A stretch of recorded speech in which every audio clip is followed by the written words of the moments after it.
пожалуйста.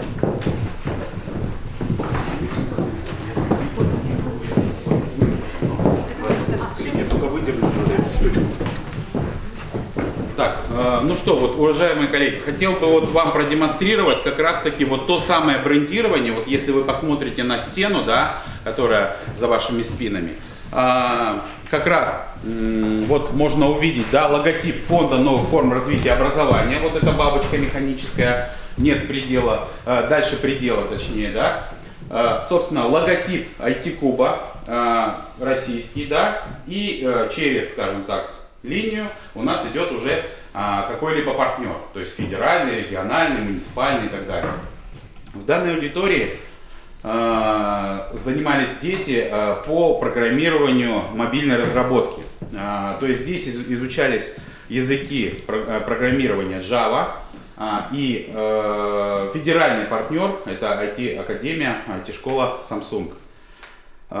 Хотелось бы, конечно, отметить, что вот именно по данному направлению самый, наверное, жесткий отбор детей производился, и педагогов в том числе. Чтобы стать педагогом данного направления, наш тогдашний педагог проходил двухмесячный курс обучения, при этом у него уже был хороший уровень знаний в этой области, но он с большим трудом прошел этот курс, вот что немаловажно. И здесь обучаются дети 10-11 класса, то есть это выпускные классы. В этом как раз таки определенная существует трудность, потому что дети уже выбирают, собственно, и профили обучения, и им поступать, то есть сдавать единые экзамены. И здесь вот, ну, чего греха таить, да? У нас в прошлом году выпустился один учащийся. Он окончил данную программу, ну как можно выразиться, с красным дипломом, то есть он был отличником, защитил, в конце они защищают свой проект.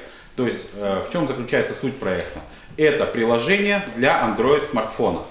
То есть либо оно направлено на разные сферы, то есть это может быть игра развлекательная, это может быть какая-то база данных, каталог и так далее и тому подобное. Вот у Константина, вот выпускника прошлого года, у него была работа нацелена, помогала как раз таки студентам, поступающим в библиотеке.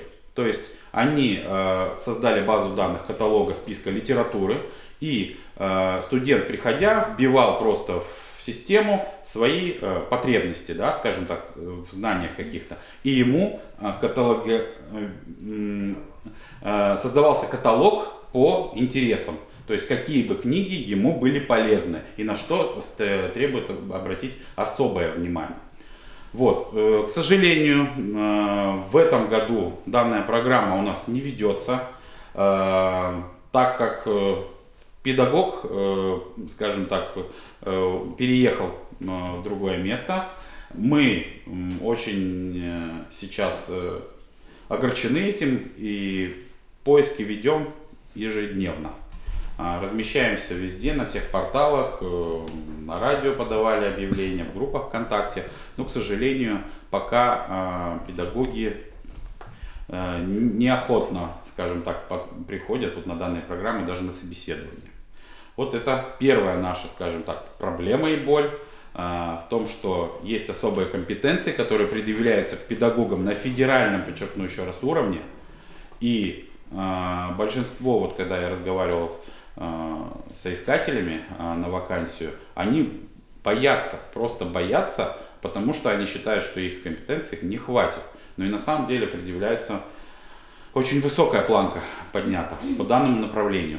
Вот. Ну, здесь вы просто сейчас можете видеть, что здесь стационарно стоят компьютеры, но в основном в нашем центре присутствуют ноутбуки, и вы это увидите в дальнейшем. Все, приглашаю вас в следующую аудиторию. Это также федеральное направление. Федеральное, как вы можете обратить внимание, точно такое же, в принципе, брендирование вы можете увидеть, да. Здесь федеральным партнером является Яндекс Лицей. Это российский глобальный скажем так, наш стратегический партнер. Здесь ребята программируют на Python. Тоже достаточно высокие требования предъявлены. В прошлом году у нас выпустилось 3 ребят. Ну, окончили по Яндекс.Лицею 3 учащихся. Тоже достаточно сложно набирать детей, присутствует определенный, скажем так, отбор, и тоже как педагога, так и учащихся. Но в целом, здесь не сказал, здесь занимаются учащиеся, начиная с 8 класса. Вот. В принципе, вы можете наблюдать, что все, примерно типично, стандартно, да. Где-то, конечно, мы зафиксировали парты, чтобы они стояли так, как вот они стоят, потому как и педагоги так тоже просили. Вот. Сейчас мы перейдем в 3 направление, где уже более детально вам расскажу еще об одном направлении. Так, коллеги, вот обратите внимание, вот 3-я площадка, это 3-е обязательное направление, разработка VR, AR приложений. Что же здесь? Все слышали, наверное, это выражение «дополненная реальность», да? Где-то там, может быть, ваши дети играют в это, то есть в каких-то развлекательных центрах, да? А здесь ребята занимаются чем? Они моделируют свои прототипы первичные, да, например, скажем так, это можно назвать картбокс, да, но это уже такая более версия покупная, то есть ребята здесь свои самые простейшие приспособления могут агрегатировать, да, скажем так. Они сначала работают в блендере, создают 3D миры, после этого загрузка на телефон, да, может быть. То есть, соответственно, сюда вставляется телефон, да, и, пожалуйста, первое VR-устройство, которое могут создать дети, достаточно из простого картона, да, вот оно уже готово. То есть, в принципе, да, как сказать, нет предела совершенству, можно, да, развиваться, можно и, собственно, если даже нет оборудования, можно его собрать. Вот даже на китайском сайте, например, смотрели, сколько будет стоить вот такой комплект, да, его собрать, заготовка для него. То есть самое дорогое тут вот эти линзы, да, то есть, картон это там стоит копейки. То есть, по идее, вот такое устройство будет стоить там 150 рублей. Вот. Следующий, давайте так, по уровням, да, следующий уровень, да, это уже вот, в принципе, это тот же самое устройство, картбокс, да, можно так выразиться. Не будем называть бренды, да, вы все видите. То есть, в чем особенность данного устройства, да? Оно, конечно, может работать с другими моделями телефонов, но здесь именно под эту марку было специально закуплено оборудование, то есть можно установить точно так же телефон и уже работать как с готовыми приложениями, которые существуют, вплоть даже там на YouTube есть видеоролики, да, в стерео режиме, и с VR-погружением. И, собственно, можно разрабатывать свои приложения, которые загружать также на телефон и пробовать на данном картбоксе. Так, и 3-й, это, скажем так, наверное, на данный момент времени самый совершенный уровень, это, собственно, VR-шлем. У нас тоже, хотел еще сказать, да, у нас каждых комплектов всего оборудования по 13 единиц. То есть 12 для учащихся и 1 для учителя. И в том числе для учителя идет вот Vive Cosmo у нас шлем, у него версия Pro, то есть она подороже, она существенно, скажем так, существенно она отличается тем, что наличие вот этих датчиков, которые вы видите здесь, камер, там на Pro версии оно не нужно, потому что устанавливаются дополнительные внешние, скажем так, камеры, которые следят за пространством. В чем здесь суть? То есть учащийся, да, одевает шлем, моделируя ситуации опять же, еще раз повторюсь, на компьютерах, берет стилусы в руки и с помощью них управляет в 3D пространстве, 3D мире, да. Дети, конечно, больше хотят играть, чем что-то пытаться там создавать, но в том числе вот это. Я не знаю, я не могу не сказать о том, что вот стоимость оборудования, которая в данном кабинете, она исчисляется более 1 000 000 рублей. То есть вот это самый наш, скажем так, укомплектованный по оборудованию куб направлений. Так, ну что, давайте перейдем сейчас на 3-й этаж. Там еще мы продолжаем, да. Я бы хотел просто обратить еще раз внимание, можете тоже обратить внимание на стену за вашими спинами. То же самое брендирование. Здесь федеральным партнером являлась компания Lego Education.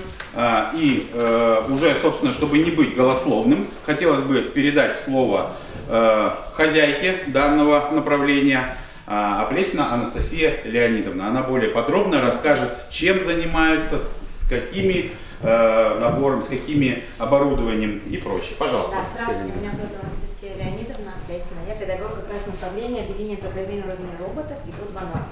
Здесь я занимаюсь с ребятами с маленького возраста совершенно. В этом году впервые набрала детей с 5 лет. Детки у меня занимаются маленькие и занимаются с наборами, ну как Лего дупло. Начинают они с такого и продолжаем. Вот сейчас мы перешли уже на обычные кирпичики Лего и строим вот как раз с ребятами, видите, вот уже. Это результат уже где-то 5 месяцев работы. Они не умели складывать, даже положить кирпичики. Сейчас они уже строят вот, ну, дай волю фантазии. Начинаем от одного, то есть по занятию, а продолжают они дальше настраивать все, что хотят. Потом спрашиваю родителей, что делают дома. Мы строим, мы делаем, я построил вот это, я такой молодец. Приходит с плохим настроением, уходит с хорошим, в принципе. Мне нравится, я люблю такое. И вот пару фотографий покажу, как вот ребята радуются, по крайней мере вот это вот. Построили, это мои малыши. Их не так много, конечно, да, только открыли группу. И вот строим, например, самолеты. Это нужно понять, как построить. Если ребенок понял, он дома сможет сделать свой самолет на самом деле. Это малыши.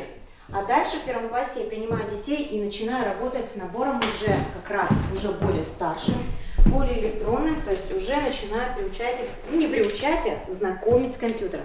Вот называется он Lego Vido 2.0. Вот такой набор. Кстати, очень интересный.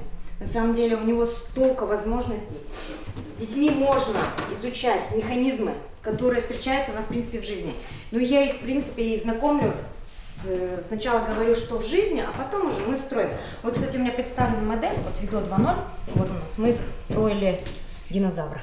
Вот, это динозавр, который построили ребята, и они его запускают и программируют на Vido 2.0.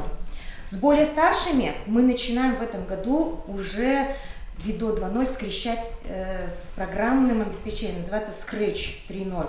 Она очень более сложная, но в принципе интересная, то есть там уже более возможностей, сам с анимацией можно уже связать, то есть анимировать и так далее. Пару фотографий вам покажу. Вот, ребята, на самом деле я в начале приема детей пару инструкций даю, а потом я уже даю волю фантазии, они точно так же сами строят. Мы сначала изучаем основу, добавляем уже постепенно свое то, что дети. И они получают удовольствие от того, что они сами это придумали, они что-то им дали, а они уже это сделали. Вот это тоже пару фотографий. Это идеи детей, то есть это не инструкции на самом деле. Я не люблю сильно инструкции, да, они как-то все устаканены и так далее. А вот эта вот фотография как раз Lego Scratch и Vido 2.0 скрещенная. То есть и программируют роботов уже на Scratch, и анимируют еще параллельно. Очень интересно. Также помимо этого набора Vido 2.0, ребят знакомлю, например, вот с таким набором, называется «Машины и механизмы». Вот мы как раз с ребятами вчера, вот 3-й год обучения у меня занимается, мы построили, вот вам очень интересные модели оставили. Они даже рады были, что разбирать не надо, потому что это очень интересно. Собаки, которые двигают, по крайней мере, и хвостом, и ртом, и так далее. Машины, которые ездят, они радуются, довольны, то есть они можно переключать вперед, назад. И все, что угодно можно делать. Они проверяют и делают, и очень нравится на самом деле, экспериментируют. Он у нас едет сейчас немножко. Да, пожалуйста. То есть они ездят. Это вот как раз работы, которые делают у меня ребята. Не стал фотографии выкладывать, да. И немножко сюда включаю еще, есть такая программа Lego Digital Designer. На самом деле это 3D-визуализация. И детям постоянно не надо, но иногда включать программу включаю, чтобы они немножко понимали, как можно помимо рук использовать визуализацию. То есть они могут здесь прям фантазировать, делать все, что хотят. На самом деле очень интересная программа. И конкурсов очень много участвуем, и есть даже первые места на российских конкурсах. Да, потом что еще? Вот наши конкурсные, как раз вот коллега диджитал дизайнер, первое место мальчик у нас занял, и третья девочка заняла, на самом деле. Вот, помимо этого, ребят остается очень много времени, например, 10 минут. Некоторые быстро делают, некоторые отстают, и дети, которые очень быстро работают, у меня есть, например, задание. Вот, у меня очень много лего-деталей.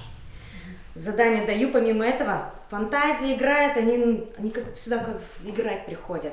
Но помимо этого они еще учатся много в чему.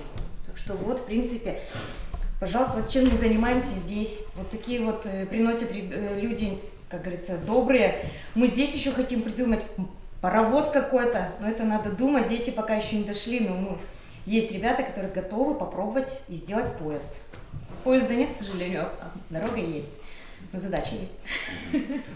Коллеги, хотелось бы еще раз внимание акцентировать, я, наверное, немножко упустил, вот по оборудованию каждого еще, да, каждой секции, каждого направления куба, да, то есть вы видите, здесь также у нас представлено ноутбуками, да, то есть ребята работают, собирают конструкции с помощью, глядят на экран, да, монитора и собирают нужные необходимые детали. Вот наборы, да, мы то, что говорили. Да. Лего Веду 2.0, соответственно, да, Анастасия Леонидовна еще сейчас продемонстрирует. Да, вот второй набор. Вот Лего Веду 2.0 у нас 6, да? И вот этих, да. А этих у нас 13, да? 13 наборов, вот, которые пришли в рамках открытия Центра цифрового образования IT-Куб. Здесь машины, механизмы и...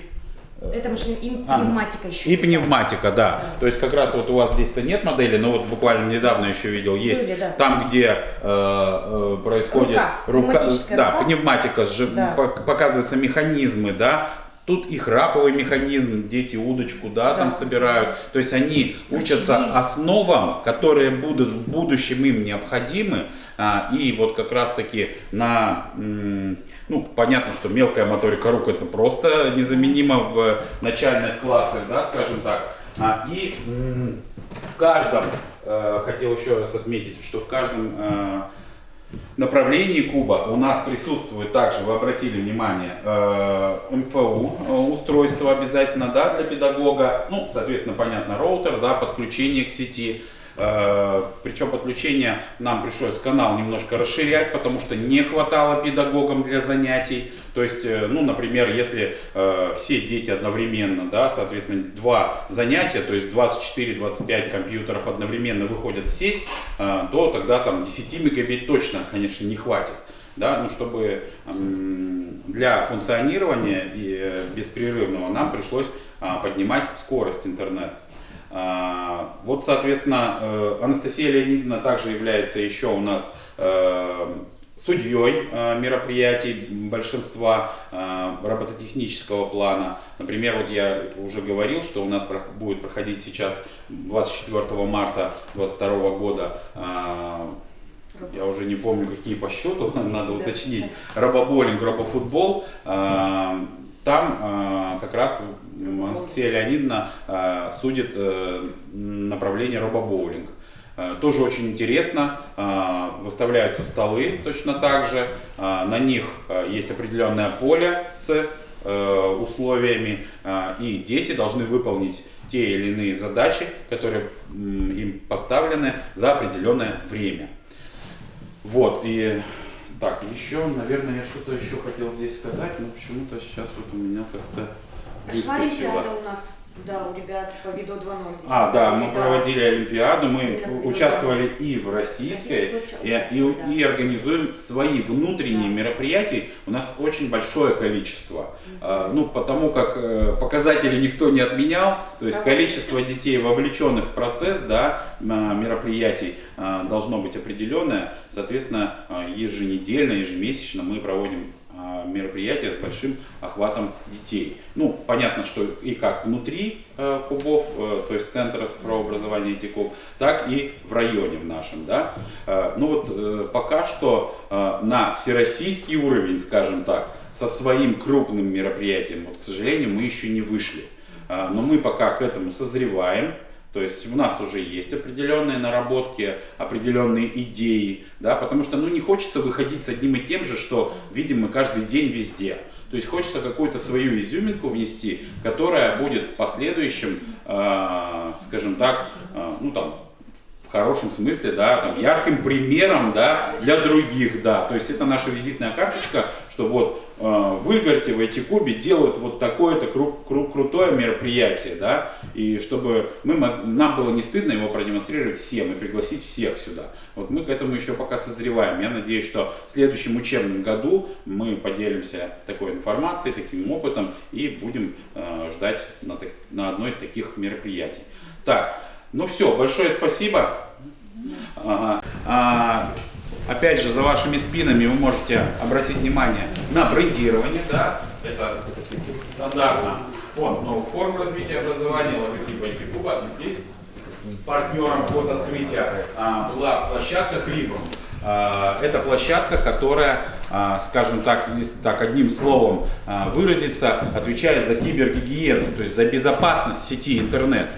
Вы сейчас все знаете о том, что вся молодежь, все дети и начальное звено также, да, в своих гаджетах сидят безвылазно, да. Здесь как раз таки занимались тем направлением, чтобы их направить, чтобы их зависание в сети, да, как говорят на сленге, было безопасным. Вот в чем суть. Но здесь проходят также еще и другие направления. И сейчас вам расскажет о них хозяин здесь, Попов Николай Юрьевич. Встречайте. Здравствуйте, здравствуйте, уважаемые гости. Как сказал Андрей Константинович, меня зовут Попов Николай Юрьевич, я педагог дополнительного образования IT-куб. Да, непосредственно в этом кабинете я веду 3 дисциплины. Да, это робототехника на базе Lego EF3, это алгоритмика и логика, а также это системное администрирование, для более старших ребят. Да, давайте я вам кратко расскажу, что за программа, что из себя представляет в общих чертах. Да, начнем с основ алгоритмики и логики. Вот, это предмет, где я детей учу на основе программы Scratch бесплатной, да, учимся мы основам логики, да, какие задачи у нас стоят перед нами, да, формирование умения использовать алгоритмизацию для решения различных задач, алгоритмический стиль решения, формирование познавательного интереса, да, и также мотивацию к обучению, чтобы дети стремились, чтобы дети интересовались, да. Немножко про саму среду, Scratch, да, почему она? Потому что она очень простая даже для детей 2, 3, 4 класса, да, дети легко схватывают, осваивают, да. Вот, язык Scratch основан на языке Lego, который применялся ранее для конструктора Lego, да, вот, но был переработан. Сейчас я покажу следующий слайд, покажу, как примерно выглядит интерфейс программы. Да, как мы видим, слева блоки, да, блоки просто перетягиваются на основное меню программы, да, и выполняют что-то над спрайтом. Да, дети легко, почему дети легко осваивают? Потому что это визуально, дети видят, дети сразу же пробуют руками, видят, что меняется. Вот, в общем, это все способствует хорошему восприятию, скажем так. Да? Что касается робототехники EF3, наверняка уже видели, обратили внимание, вот даже у меня на столе стоит пример, что можно строить, собирать. Да? Lego вообще не ограничивает ни в чем нас, то есть из базового конструктора можно собрать все, что угодно. Да? Какие преимущества у нас дает робототехника? Да? Это развитие и тактильных, да, ощущений, то есть мы работаем руками, также и логических, да, то есть дети учатся последовательности, они учатся собирать по инструкциям, а также, когда уже модели собраны, мы учимся и также программировать. Благо, компания Lego предоставляет программное обеспечение, тоже связано с языком Scratch. То есть, разработав какого-то робота, мы можем его запрограммировать уже для некоторых на знакомом языке Scratch, тоже логическом. То есть, особенно те, кто уже прошел основы алгоритмики и логики курс, да, робототехнику воспринимают вообще как что-то такое простое. То есть, для них никаких затруднений не возникает. Да? Язык сейчас становится популярным, внедряется во многие сферы образования. Вот. Так. И системное администрирование, да, как я говорил, кружок для более старших ребят. Что мы на нем проходим? В основном я их учу, это основы сетевых, сети, да, комплектующие, настройка различного оборудования. То есть дети учатся инженерному делу. То есть дети, чтобы в современном мире все основывается на IT-технологиях, поэтому, чтобы соответствовать трендам, да, нужно разбираться, хотя бы маломальски, как говорится. Вот. Так, ну, в общих чертах все. Задавайте вопросы, я вам, может быть, более конкретно что-то расскажу, покажу на примерах. Вот алгоритмику и логику вы в каком возрасте до этого начинаете? Вот я не услышал. У меня со 2 по 4 класс. Малышам, да? Да, малыши. Если хотите, могу показать буквально минутное дело, открыть программу, показать буквально, набросать, как это выглядит вживую. У нас есть человек, который может? Давай, посмотри. Ну, сейчас огромное количество мероприятий по скретчу вообще, если вы в этой сфере, то вы, наверное, знаете, что по IT-кубам в каждом регионе есть направление тоже скретч, и огромное количество мероприятий, даже к 8 марта буквально вот сейчас открытка на скретче тоже есть, 23 февраля было, и плюс образовательные задачи и так далее. Вот, смотрите, да, вот основное меню программы, вот справа мы видим спрайт, над чем мы можем взаимодействовать, да, можно добавить любые объекты, какие только душе угодно, да, а слева мы видим блоки, разбитые по классам, да, в зависимости, как мы хотим взаимодействовать со спрайтом, да. Вот давайте самый простой. Запуск программы выглядит, когда флажок зеленый нажат, то программа запускается. Добавляем блок идти 10 шагов, да, все, пробуем, нажимаем на зеленый флажок, и он быстренько перешагивает, да. Это простой пример, смотрите, давайте добавим цикл, вот, допустим, вот где-то уже после месяца обучения я уже детям даже показываю, что такое цикл, чтобы они начинали понимать и втягиваться в программирование, да. Вот давайте добавим цикл, да, идти 10 шагов, повторить 10 раз, и сейчас наш спрайт пройдет, получается, сколько? 10 раз по 10 шагов. Проверяем. Вот. Слишком быстро, если, допустим, идет. Дети удивляются, что он так быстро ходит. Давайте, говорю, добавим, подождать секунду. Нажимаем старт. И все. Наш код идет 10 шагов через каждую секунду. Вот. Интерфейс простой, дети осваивают на самом деле легко и просто. То есть основы дать очень просто. А с EV3 как он? С EV3 как? Сейчас давайте покажу. Контактирует. Ничего Смотрите, страшного. непосредственно для обучения, конечно, я использую Scratch, чтобы показать основу, да, потому что для EF3, сейчас открою секунду, вот, у EF3 программа обновилась, она раньше была сложная, раньше, это я имею в виду вот, до лета 2021 года. Летом 2021 года программа обновилась, и вот, раньше была сложная система, скажем так, там надо было реально учиться, то есть, вот пример такой сейчас. Как раз сейчас. Вот, видите, да, видите, она выглядит хорошо то, что структура такая же. То есть язык все-таки один, и структура такая же. То есть дети, которые уже проходили основу алгоритмики и логики, они вообще как дома. То есть приходят как к себе домой. Да? Проблема У вас там была гитара. Гитара, да. Сейчас ребята там изготавливают различные моменты, да, вот, например, там гитара, на которой, издает реальные аккорды, да, то есть даже мелодию, по-моему, играла. Да, сейчас я покажу. Вот эта программа, которую сейчас вы видите, да? Сейчас я запущу ее. Сейчас мог запуститься. У вас был еще какой-то вопрос? Нет?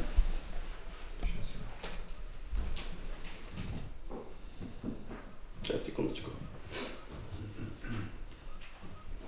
Там только запускается. У вас, видите, 10-я винда, да, стоит, а Здесь, да. под 7 вот эта программа Я пробовал, работает, по крайней мере. То есть она, запускается. Я не могу сказать, что она адекватно работает и всегда стабильно. Но, по крайней мере, где ее находить, если на 7-ке ведь нет этого магазина там майков? У них на сайте, когда вы нажимаете, заходите в разряд скачать, там есть с магазина Microsoft, а снизу есть прямая ссылка. Вот прямая ссылка, она и как раз и качает вот эту старую версию. Нет, уже новую, уже вот этот вот, начиная с 1.5.2, уже новая. Да? Так вот, смотрите, я запускаю Music 1.